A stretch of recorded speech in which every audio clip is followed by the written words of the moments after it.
Hello, my name is Phil. Let's talk movies.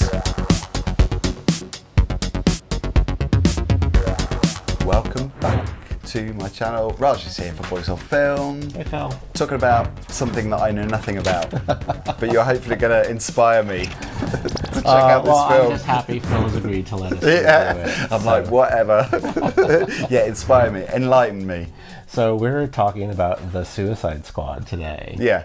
So The Suicide Squad, if you haven't seen the first movie, is a bunch of villainous misfits who are locked up in a high security prison, and they are given a chance to basically go on these suicide missions to help reduce their prison sentence. There is a bit of a kick, though, to motivate them to actually do this. They get implanted with a bomb in their head. Right. And if they go off mission, she pushes a button and the heads blow up. You'd love it! Think of DC Comics taking a lot of their, C/D list villains. Yeah. Which they don't mind killing off because it's a lot of fun.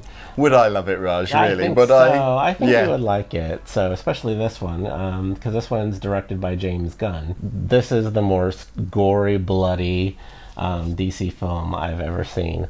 And I have to say, this one is a lot of fun and a lot of surprises, and you're kind of like, the whole purpose of this movie is well, who are they going to kill and who are they not going to kill? Right. So you love it. Better than the first one? Yeah, it's better than the first one, but in all bigger budget, probably. Yeah, in all honesty, David Ayer, who directed Suicide Squad, his cut really isn't representative of what the film was supposed to be, kind of like Justice League and the Zack Snyder cut. Right. So there's a whole big movement right now, hashtag save the Ayer cut or release the Ayer cut, that they kind of want to do the same thing they did with Justice League. So yeah, there's that. But I quite enjoyed the first Suicide Squad because it introduced us to very iconic characters like Harley Quinn. But now we've got The Suicide Squad, which isn't exactly a reboot, and it's not a sequel. It's kind of the same premise, and Harley Quinn is in it, as Margot Robbie plays her. Sylvester Stallone plays King Shark. Wow, so he wasn't in the other film? No, he's the voice of King Shark, which is basically a walking, talking shark who's descendant of a shark god. And he has a taste for human flesh. That is so Sly Stallone, isn't it? And he likes to go around and eat people, but he doesn't know what's appropriate, which people are appropriate to eat or not. So they have to point at things and say, that's a num-num. And he's like, num-num. And he'll just gobble a person down. And then Idris Elba plays Bloodsport, which is a similar character to Will Smith's character in the first movie called Deadshot. Yeah. So Jai Courtney comes back as Captain Boomerang, and there's a lot of really low-level villains in this film that brought a lot of heart to the movie that have never had their heyday even in the comics, like Polka Dot Man, and Nathan Fillion plays TDK, the detachable kid, where his limbs come off and his limbs can fight outside of his body. Real weird shit. So they got their time to shine. Yeah, finally. Yeah, exactly. And, a lot of people get killed, especially right in the beginning. You're just like, whoa, did they actually do that? So what's the death count in this, roughly? Well, I think that's a bit of a spoiler. Okay.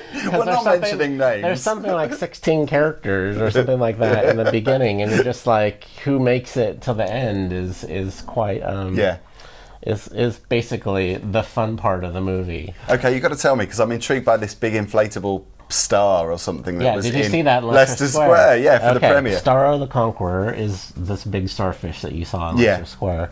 He is an intergalactic starfish that was roaming the galaxy, and the Americans captured him and put him in this silo type thing to study him as a weapon to use against other countries, for power. And the mission the Suicide Squad is to go and destroy all the evidence about Starro, because it's a bit of a twist, It speaks a lot about, the influences of government and power as well.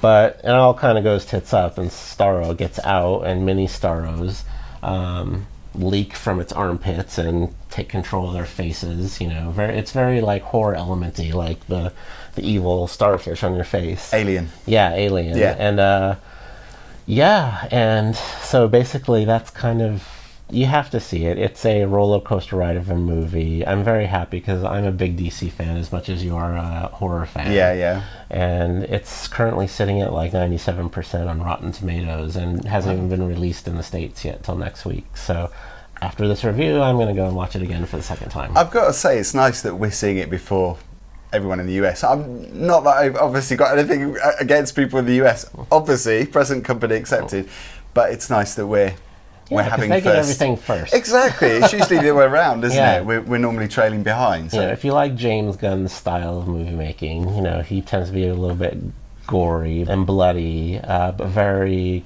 really fun comedy aspects of it. And so it's no surprise to me that the film critically is doing well out the gate. So it's just a lot of fun. It's a popcorn movie. You don't know what to expect, but you kind of know what to expect, and the stakes are a lot higher in this movie than the first movie. And it's actually John Cena plays Peacemaker, who's kind of like a douchey Captain America, as they say. And this will spin off his show on HBO Max called The Peacemaker, and tells their story and everything. And I'm just really excited. It kind of feels like DC is finally getting a win now. Well, yeah, exactly. We're seeing a lot of the DC stuff and the superhero movies that are getting critical acclaim, like Wonder Woman. Mm-hmm. And it's nice finally to see that. And also, I suppose, with Batman to a certain extent as well, when it went darker, the critics were kind of appreciating it more. Yeah. So I guess it's just a matter of time that DC will finally have its moment to shine now that Marvel's kind of had the spotlight for a while. But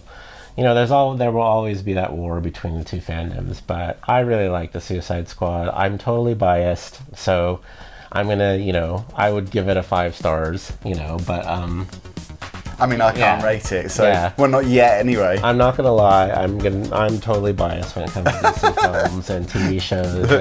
It's my jam.